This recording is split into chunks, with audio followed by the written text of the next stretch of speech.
Hello प्यारे बच्चों, कैसे हैं सब लोग।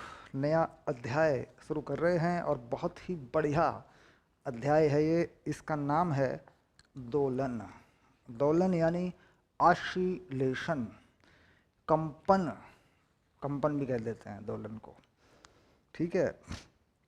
अब इसके बाद सबसे पहले जो है हम बाकी बातें बाद में करेंगे। पहले हमारे लिए ज़रूरी होता है कि इस चैप्टर में हमें क्या पढ़ना है, और ये है बिल्कुल पहला पॉइंट जिसे हम कहते हैं भूमिका।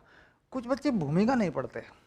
अरे यार छोड़ो, भूमिका में क्या होगा, ऐसा नहीं करना। भूमिका ज़रूर पढ़नी है। भूमिका से ही पता लगेगा कि चैप्टर की भूमि क्या है। समझे? यानी चैप्टर को पढ़ने से पहले किन बातों की जानकारी हमारे पास होनी चाहिए। भूमिका में प्रयोग किए गए शब्दों का उस अध्याय में क्या महत्व है, इसकी जानकारी होना बहुत ज़रूरी है। इसलिए भूमिका को कभी ना छोड़ें। ये मान के चलिए, अगर भूमिका को अच्छे से पढ़ लिया, ठीक, तो चैप्टर का सारा पता चल जाता है कि भाई इसमें क्या क्या हमें पढ़ना है, किस चीज़ का फॉर्मूला बनाना है ना। तो सबसे पहले ले रहे हैं भूमिका, और भूमिका में किन किन बातों का ध्यान रखना है, क्या क्या बातें हमें पता होनी चाहिए, उन चीज़ों पर काम करेंगे पहले। तो चैप्टर का नाम है दोलन, अध्याय है 14, और ये है 14.1, और ये है भूमिका।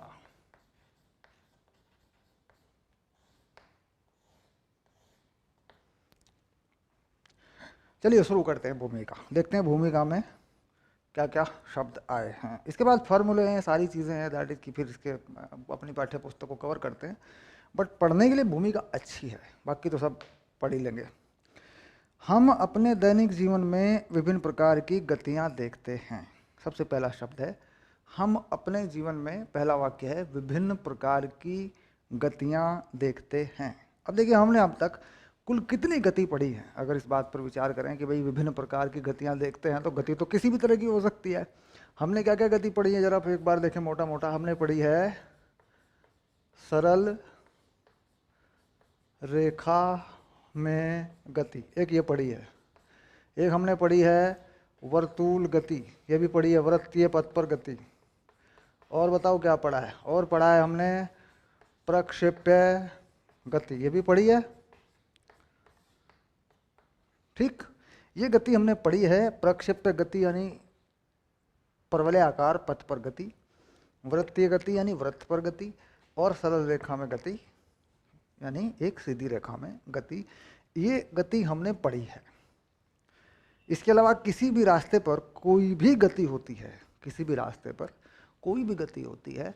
गति में मुख्य बातें होती हैं विस्थापन, एक बार जरा नज़र डाल लें सारी चीज़ों पर, वेग और त्वरण। जो कण या वस्तु गति करती है उसमें ये तीन चीज़ें होती हैं, और इन तीनों का सीधा सीधा संबंध जोड़ा जाता है समय के साथ। यानी समय के आधार पर ये चीज़ें कैसे बदलती हैं, इसे हम कहते हैं गति का अध्ययन। और ये सारी बातें हमने इन सब चीज़ों में पढ़ी हुई हैं। विभिन्न प्रकार की गति हमने पढ़ी हुई है, यानी बात पहली पूरी हो गई। इनमें से कुछ सरल रैखिक गति और कुछ प्रक्षेप्य गति विषय में आप अध्ययन कर चुके हैं। ये दोनों ही गतियाँ अनावर्ती हैं। अनावर्ती या आवर्ती, अब बात आ जाएगी अनावर्ती या आवर्ती। तुम अक्सर जानना चाहते हो तो सर अनावर्ती और आवर्ती क्या है। आवर्ती गति, अनावर्ती गति।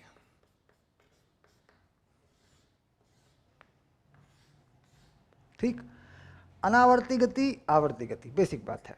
ये कह रहे हैं कि सब जहाँ से चलता है, जिस बिंदु से चलता है, एक निश्चित समय में उस बिंदु पर लौटकर नहीं आता।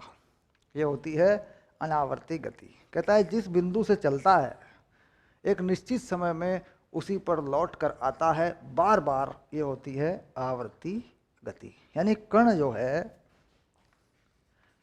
कण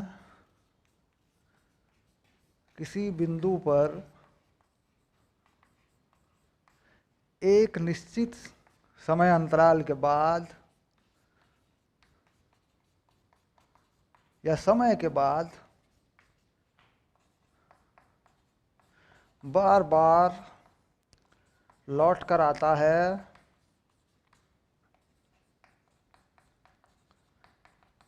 इसमें।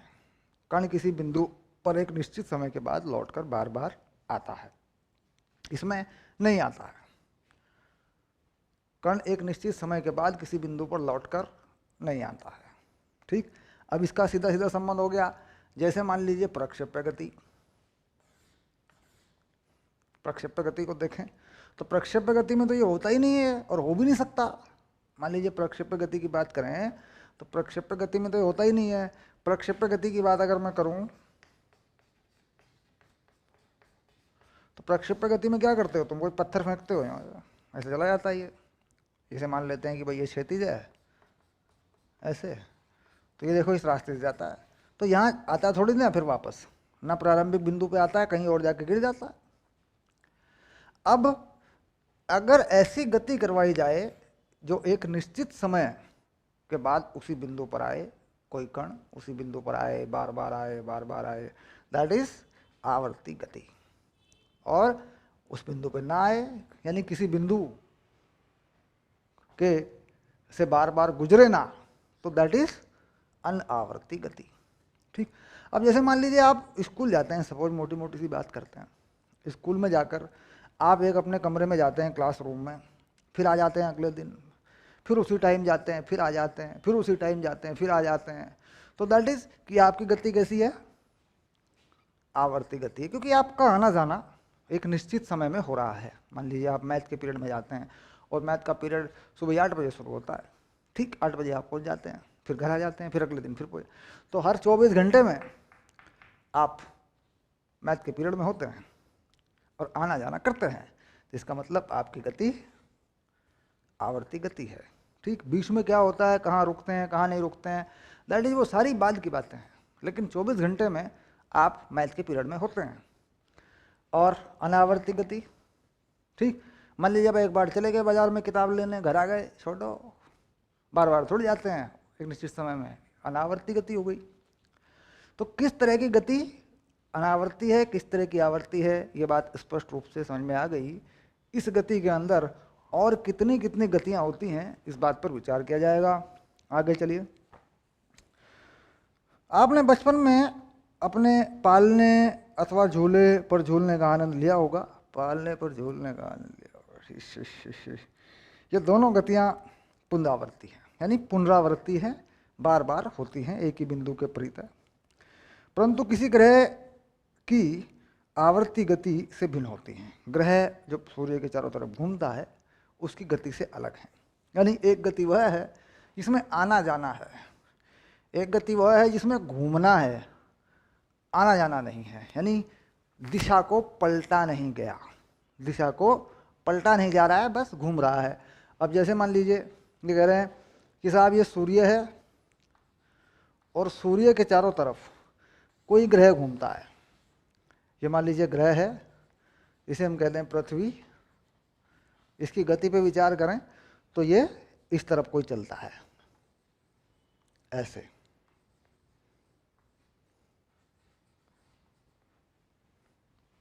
तो ये आवर्ती गति है, बिल्कुल सही बात है, क्योंकि कुछ समय में 1 साल के बाद ये पृथ्वी वहीं आ जाती है, तो आवर्ती गति तो ये है।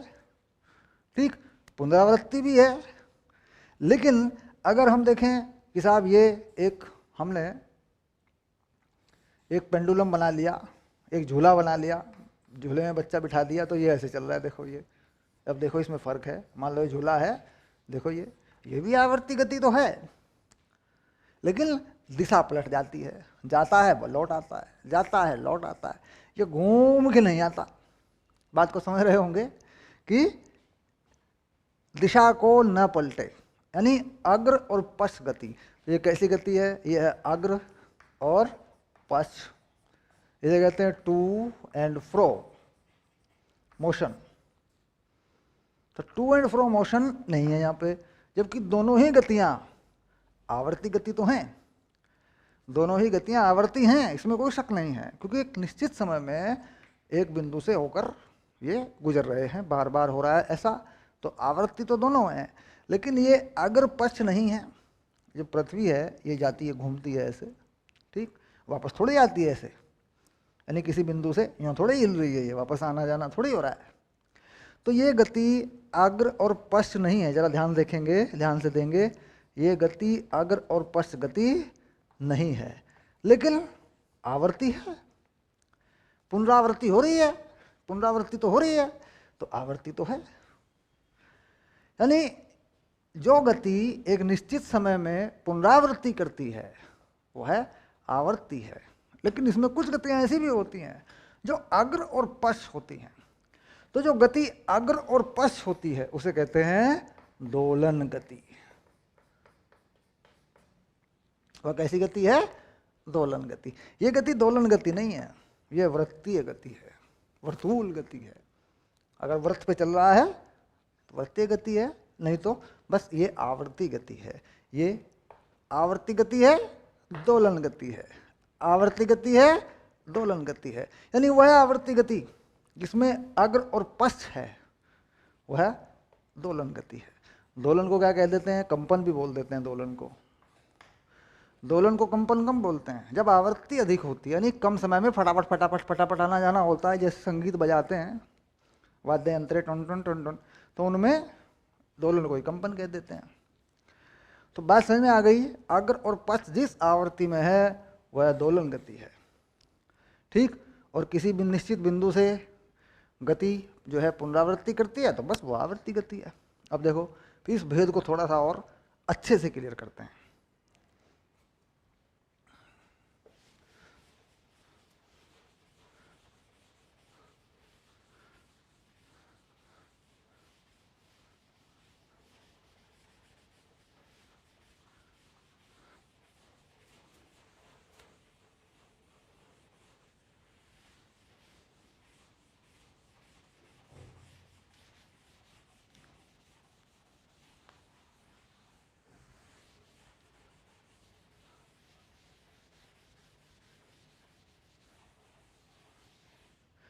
इस भेद को हम थोड़ा सा अच्छे से क्लियर करते हैं क्योंकि इसको समझना हमारे लिए ज़रूरी है।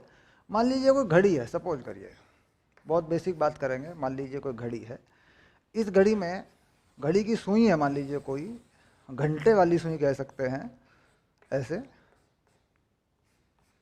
इसमें कोई सुई है,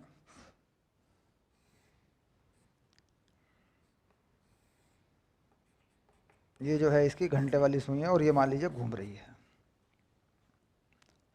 तो ये घंटे वाली सुई हर 12 घंटे में एक चक्कर मार देती है, हर 12 घंटे में, क्योंकि तुम्हें पता है घंटे वाली सुई है 12 घंटे में चक्कर मार देती है, ठीक। तो इसका जो समय है, जो इसका समय है एक चक्कर का, ठीक, वह कितना है? 12 घंटे। ये वापस नहीं जाती है, ये लगातार इसी दिशा में घूमती रहती है, टाइम। ओके। अब कह रहा है घड़ी में जो दोलन करने वाली घड़ियां होती हैं, कभी आपने देखी होगी घरों में लटकी हुई, जिनमें एक पेंडुलम घूमता था, टन टन टन। कह रहा ये भी घड़ी की ही बात है, ये भी घड़ी का ही मामला है। कह रहा ये घड़ी का घंटा, ठीक, जो कि एक निश्चित समय में टन टन टन टन टन लगता रहता है। ये बस इन दोनों बिंदुओं के बीच चलता है, कभी इधर जाता है कभी इधर जाता है, ठीक। तो ये दोनों ही गति आवर्ती गति है, दोनों ही गति आवर्ती गति है, क्योंकि इनमें पुनरावृत्ति हो रही है। पक्का याद हो जाएगा इस बार, ठीक। यह एक आवर्ती गति है, बस यह दोलन गति है, इसमें दोलन है, दोलन गति है क्योंकि इसमें अग्र और पश्च उपस्थित है। बात समझ में आ गई होगी अब तो।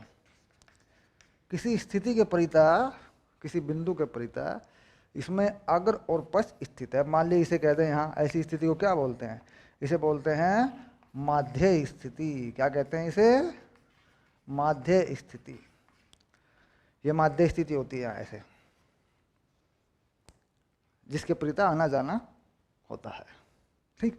तो बात बिल्कुल समझ में आ गई कि साहब आवर्ती गति और दोलन गति में क्या फ़र्क है। यानी periodic motion that is oscillatory motion, तो आवर्ती गति को क्या कह रहे हैं अंग्रेजी में? कंफ्यूज न होना और किसी को न करना बच्चों। जो भी तुम्हारा दोस्त मित्र सही जानकारी मांगे उसको सही बताना। इसे क्या कहते हैं? Periodic motion.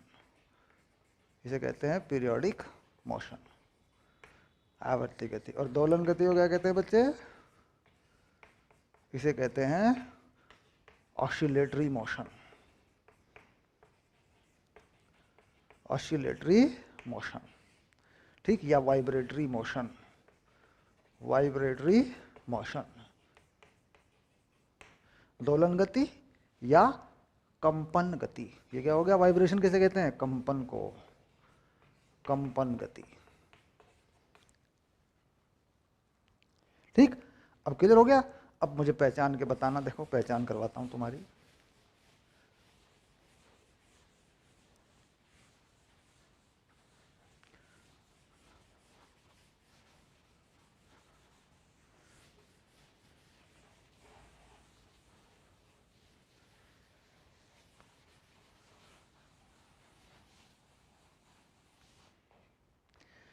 अब यदि एक गेंद को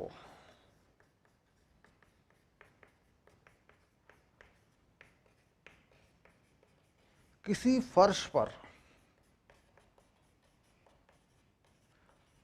उधर में छोड़ दिया जाए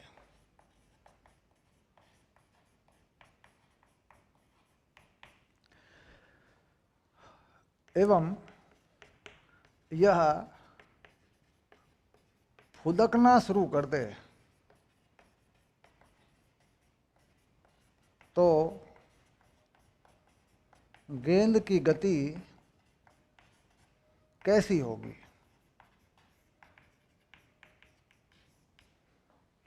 गेंद की गति कैसी होगी? सवाल दो बातें रखूंगा, आवर्ती गति, क्योंकि दो ही बातें होती हैं हमारे पास जानने के लिए, एक आवर्ती गति एवं दोलन गति।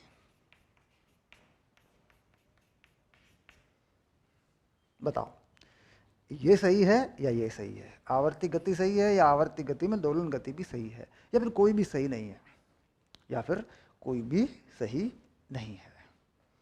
ठीक, अब देखिए फुदकना शुरू कर देती है कोई गेंद, ठीक, तो हम जानते हैं कि गेंद जब फुदकेगी, अगर हम ये मान लें कि गेंद जिस चाल से पृथ्वी पर लगती है फर्श पे उसी से उठती है, तो एक निश्चित समय में आना जाना करती रहेगी, आवर्ती गति हो गई।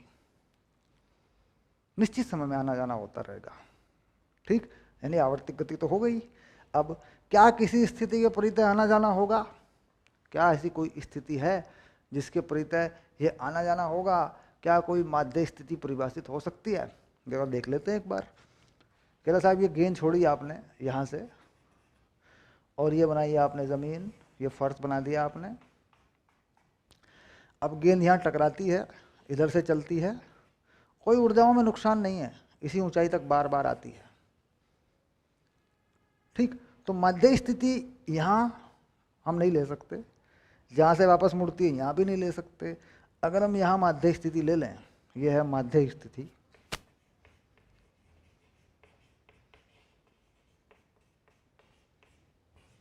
ये है मध्य स्थिति, क्योंकि यहाँ से जाएगी वापस आ जाएगी, जाएगी वापस आ जाएगी, ठीक, तो इस स्थिति के परितः इसका आना जाना है, तो क्या यह दोलन गति है? क्योंकि ये तो हमने देख लिया कि आवर्ती गति तो है भाई, एक निश्चित बिंदु के परितः बॉल आना जाना कर रही है, गेंद आना जाना कर रही है, क्योंकि ऊर्जाओं में नुकसान हमने नहीं माना, एक निश्चित समय में यहाँ से गुजरती रहेगी, तो क्या यह दोलन गति है? तो दोलन गति है, अगर इसे मैं माध्य स्थिति मान लूँ, दोलन गति है। क्यों? क्योंकि इस बिंदु के परितः दोलन हो रहा है। अच्छा, अब दूसरी बात आती है कि जितना समय यहाँ लिया जाता है यहाँ तक आने में, उतना समय यहाँ भी लिया जाता है क्या? भाई जितना समय गेंद यहाँ से यहाँ तक आने में लेती है, क्या उतना समय यहाँ से यहाँ तक जाने में लेती है? समय अलग अलग है, समय अलग अलग है। तो यह दोलन गति परिभाषित नहीं हो पाएगी, यह दोलन गति परिभाषित नहीं हो पाएगी। इस पूरी गति में दोलन गति का एक नियम होता है कि माध्य स्थिति के एक तरफ जितना समय है दूसरी तरफ भी उतना ही समय होना चाहिए। ठीक, तो कैसी गति हो गई फिर ये हो गई आवर्ती गति। दोलन गति ये परिभाषित नहीं हो पाएगी, जबकि देखा जाए अगर सिर्फ परिभाषा की दृष्टि से देखें तो ये दोलन गति है, इसमें कोई दिक्कत नहीं है, ये दोलन गति है, लेकिन समय नहीं है बराबर। तो आप देखेंगे कहीं ऐसी गति जिसमें माध्य स्थिति के दोनों तरफ आने जाने का समय बराबर नहीं है, ठीक, तो वह गति दोलन गति नहीं मानी जाती। ठीक, तो कुल मिलाकर भौतिकी की भाषा में यह दोलन गति नहीं हुई, लेकिन देखने से लगता है कि माध्य स्थिति के दोनों तरफ आना जाना है, इसके माध्य स्थिति मान लें तो दोलन गति है, लेकिन वास्तव में यह भौतिकी के नियमों के अनुसार दोलन गति नहीं है, क्योंकि समय बराबर नहीं है। यहाँ का समय कुछ और है, यहाँ का समय कुछ और है, क्योंकि हमें पता है पृथ्वी की तरफ तेज चलेगी ये गेंद, तेजी से ऊपर पहुँच जाएगी, तो ये समय कम होगा, ये समय ज़्यादा होगा, तो इसलिए यह केवल आवर्ती गति है। तो बात समझ में आ गई होगी कि आवर्ती गति में माध्य स्थिति के दोनों तरफ अग्र और पश्च के समय बराबर हैं तो ही वह गति दोलन गति होती है। अगर देखने से लग रहा है कि यार हो तो रहा है, लेकिन समय को देखो फिर, क्या दोनों तरफ के समय बराबर हैं? अब जैसे हम कहें सिंपल पेंडुलम सरल लोलक, तो देखो ये बना दी मैंने माध्य स्थिति और ये मैंने सरल लोलक को यहाँ लटका दिया, ये ऐसे जा रहा है, तो जितना समय यहाँ माध्य स्थिति से इधर जाने में आने में लेगा t, उतना ही इधर जाने आने में भी लेगा दूसरी तरफ भी, जाना आना जाना आना। तो जैसी गति एक तरफ हो रही है बिल्कुल वैसी गति दूसरी तरफ भी हो रही है, इसका मतलब ये दोलन गति है। तो पहचान लोगे अब किसी भी गति को तुम, सिर्फ आने जाने से मतलब नहीं हुआ, समय से भी मतलब है। तो अब समय फंडामेंटल क्लियर हो गया, बात एकदम समझ में आ जाएगी, देखते ही बता दोगे यार समय तो बराबर है नहीं इसमें। चलिए अब देखता हूँ एक और उदाहरण लेके।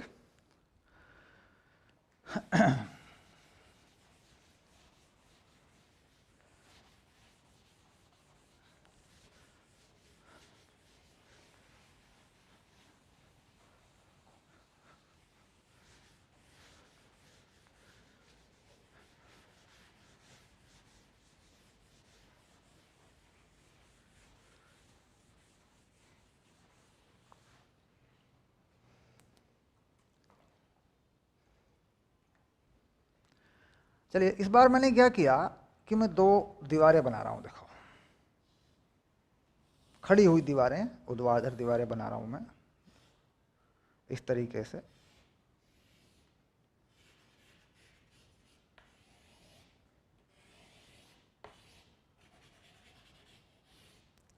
और इनके बिल्कुल बीच में मैं माध्य स्थिति परिभाषित कर देता हूँ, बिल्कुल बीच में, और एक गेंद को मैं इनके बीच में चला देता हूँ ऐसे। ये कोई गेंद है मान लीजिए, पहले इधर को जा रही है, ठीक, फिर यहाँ इस दीवार से ये पूर्ण प्रत्यास्थ टक्कर करते हुए, पूर्ण प्रत्यास्थ टक्कर समझ रहे हैं, ऊर्जाओं का कोई नुकसान नहीं है, फिर ये इधर को आने लगती है, फिर ये गेंद इधर को जाती है यहाँ पे ऐसे, है ना, फिर ये इधर को भी जाने लगती है, आना जाना ऐसे हो रहा है। ये जो बीच की दूरी है, इसको पूरी दूरी को मैं कह देता हूँ कि ये d है, और इसमें जो चाल हमने दे रखी है वह u0 है। u0 चाल इसमें बनी रहती है u मीटर प्रति सेकंड। तो आपको बताना है कि यह किस प्रकार की गति है,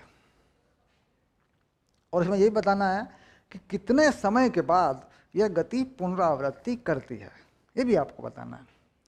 अब देखिए, अगर मैं इस स्थिति को माध्य स्थिति बना दूं और फिर ये देख लूं कि क्या दोनों तरफ, माध्य स्थिति के दोनों तरफ, इधर और इधर आने जाने का समय बराबर है और वेग के परिवर्तन या विस्थापन सब एक जैसी चीज़ें हैं, तो मेरा जवाब होता है बिल्कुल सही बात है। जिस तरीके से गेंद इधर से इधर आती जाती है वैसे इधर से इधर भी आती जाती है और एक निश्चित समय में माध्य स्थिति से गुजर जाती है, ठीक, तो माध्य स्थिति से गुजरने का या आने का जो समय है आवर्ती का, वह आवर्त काल है। उसे क्या कहते हैं? आवर्त काल। आवर्त काल कितना है, कितने समय में आना जाना होगा?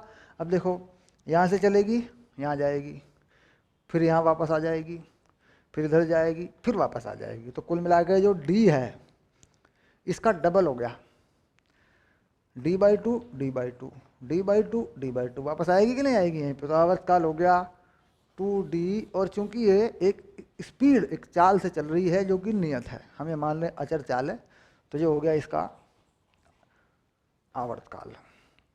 दूसरी बात, यह वस्तु आवर्ती गति कर रही है, ये भी बात सही है। हमने यहाँ मान लिया कि वस्तु, बात को बिल्कुल पक्का करके चलेंगे, छोड़ देंगे कुछ नहीं है, क्योंकि ये चीज़ें वो हैं जो छूट जाती हैं, बड़ी कमजोरी पैदा करती हैं।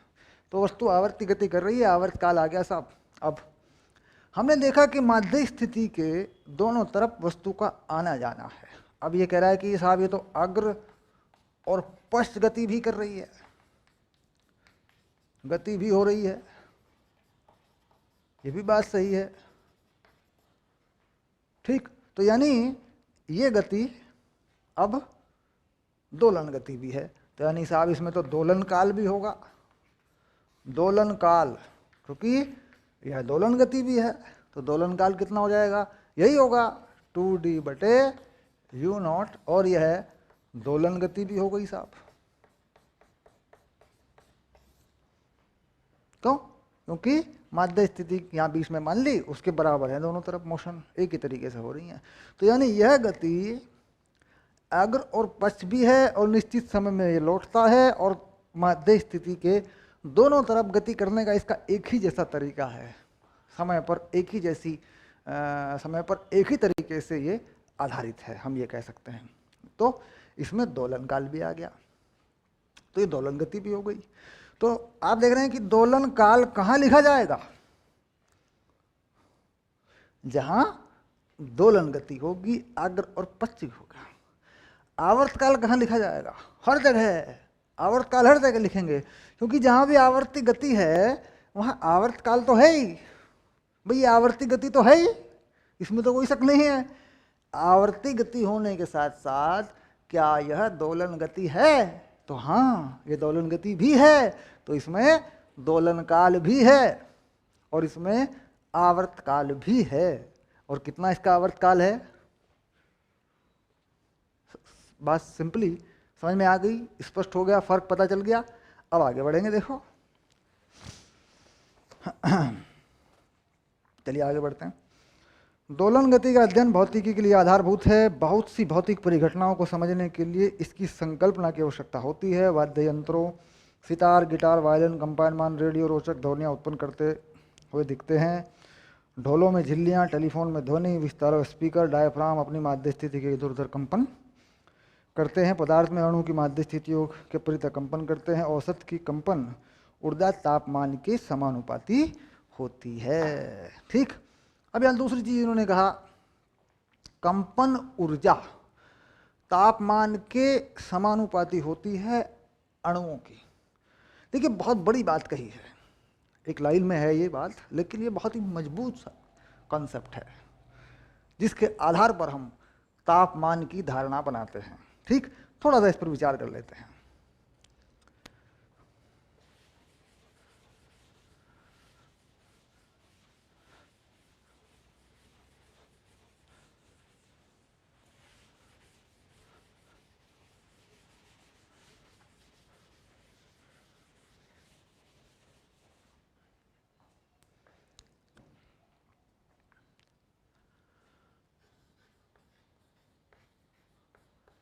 अणुओं की कंपन ऊर्जा परम ताप के समानुपाती होती है, ये बात कह रहे हैं साहब ये, ठीक। परम ताप, तापमान लिखा है पर बेसिकली परम ताप, क्योंकि तापमान जब भी कहेगा तो दैट इज सीधा परम ताप हो जाता है वो, या तो बताएगा डिग्री सेल्सियस है, क्योंकि तापमान का मतलब है केल्विन वाला ताप। ओके,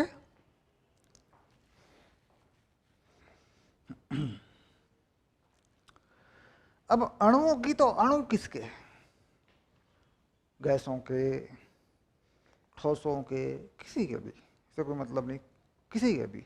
तो ये जो अणुओं की कंपन ऊर्जा है, ठीक, ये किस प्रकार की ऊर्जा है? तो हम बात करते हैं साहब कंपन ऊर्जा। हमें जानकारी में लेना पड़ेगा थोड़ा सा कि साहब कंपन ऊर्जा होती क्या है। ठीक, अब देखिए कैसे।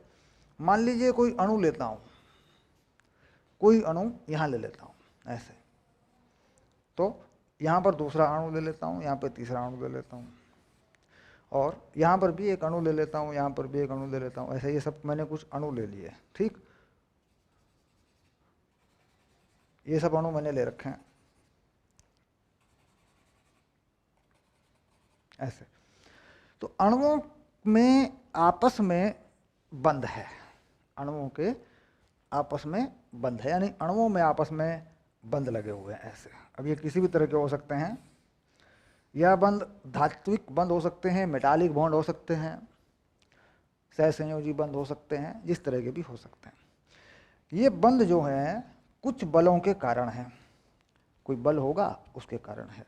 यह जो बल हैं अणुओं के बीच में, यह बल वैद्युत बल हो सकते हैं, मोटा मोटा समझ लें अगर, इलेक्ट्रिक फोर्स यानी आवेशों के कारण ये बल हो सकते हैं, आवेशों के कारण ही बल होते हैं नॉर्मली, वैद्युत बल हो सकते हैं।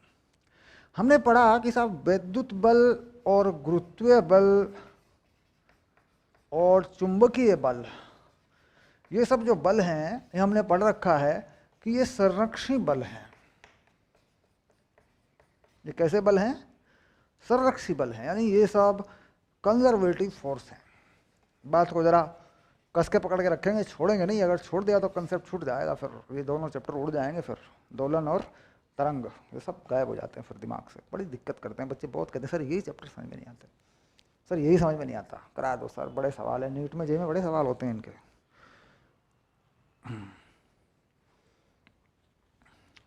तो कैसे हैं? कंजर्वेशन या कंजर्वेटिव बल है ना।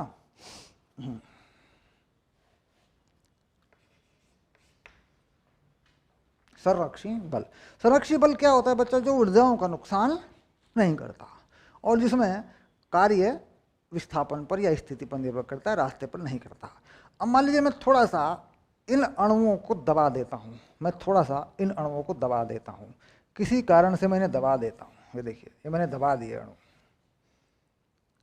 ये मैंने दबा दिए अणु, और इस अणु के परितः दबा दिए मैंने, इसको मैंने कुछ नहीं किया। देखिए अणु दब गए, थोड़ी थोड़ी दूरी जो है घट गई इनके बीच की। अब देखो दूरी घट गई।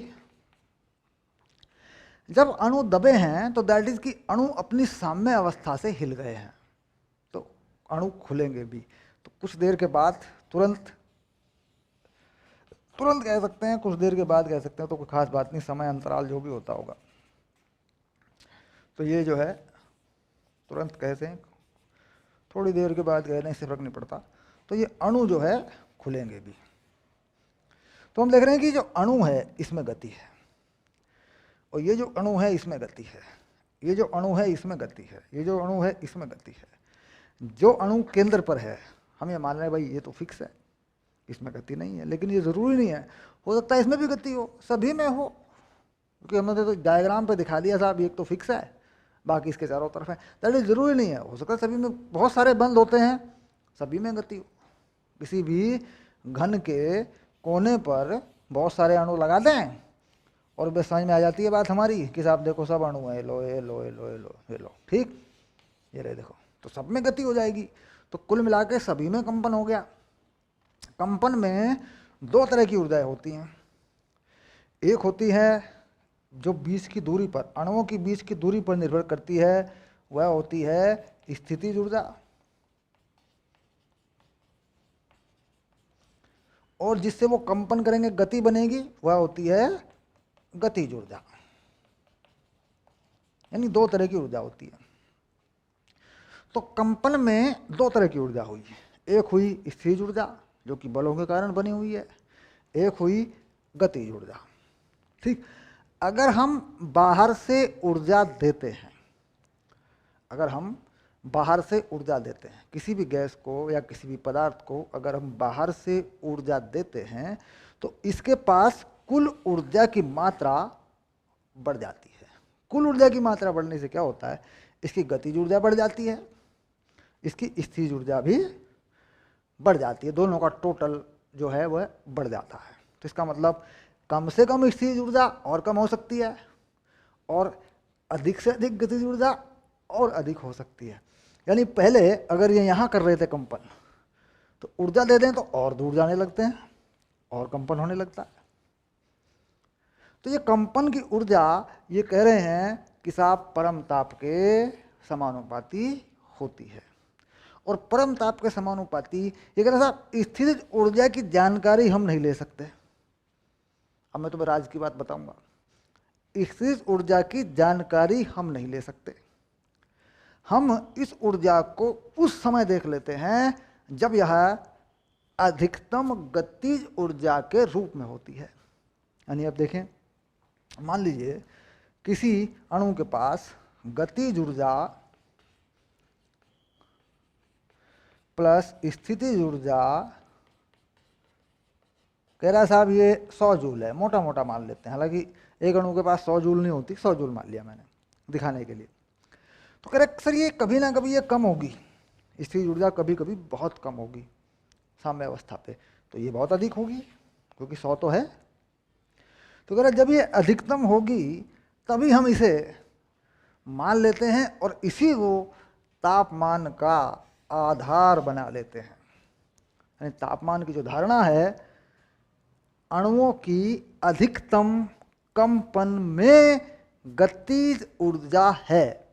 तापमान की धारणा क्या है, अणुओं की अधिकतम गतिज ऊर्जा, कंपन की गतिज ऊर्जा, कंपन में अधिकतम गतिज ऊर्जा, यह है तापमान की धारणा है।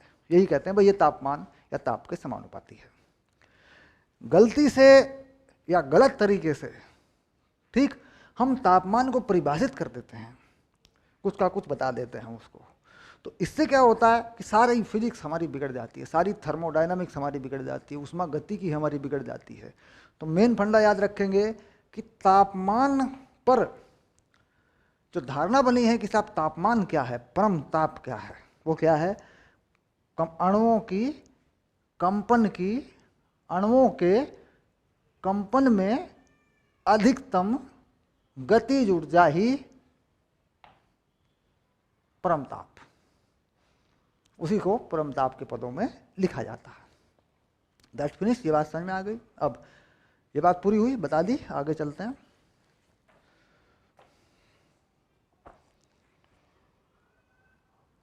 कंपन की औसत ऊर्जा तापमान के समानुपाती होती है। एसी पावर वोल्टता में संभरण जो माध्यम मान है, शून्य धनात्मक एकांतर क्रम में दोलायमान होते हैं। एसी तो जानते ही हैं आप, बिजली, एसी 12वीं में पढ़ोगे वैसे, एसी में बिजली जो है करंट ऐसे आती है, ये मान लीजिए वोल्टता और ये समय है, तो ये कंपन होता है एसी, पढ़ाएंगे, ये ग्राफ बनेगा अभी।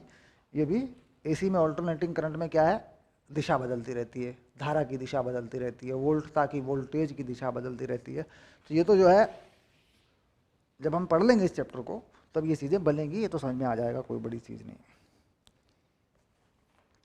किसी आवर्ती गति के व्यापक तथा दोलन गति के विशेष वितरण के लिए कुछ मूल संकल्पनाओं जैसे आवर्तकाल, आवृत्ति, विस्थापन, आयाम और कला की आवश्यकता होती है। अगले अनुभाग में हम इन संकल्पनाओं को विकसित करेंगे। यानी इस गति में अब आवर्तकाल कहाँ है, आयाम कहाँ है, ये सब चीज़ों के बारे में बात करेंगे। अब अगला टॉपिक है हमारा दोलन और आवर्ती गति, जिस पर हम बात कर रहे थे कि भाई ये दोलन गति है, ये आवर्ती गति है। इसी बात पर जो है आगे बढ़ते हुए, क्योंकि इसके बारे में मैंने ज़्यादा जानकारी आपको सारी दे दी है, तो इसके बारे में थोड़ी बात करेंगे, फिर आवर्तकाल और आवर्ती के बारे में बात करेंगे। ठीक है, चलिए मिलते हैं अगली क्लास में।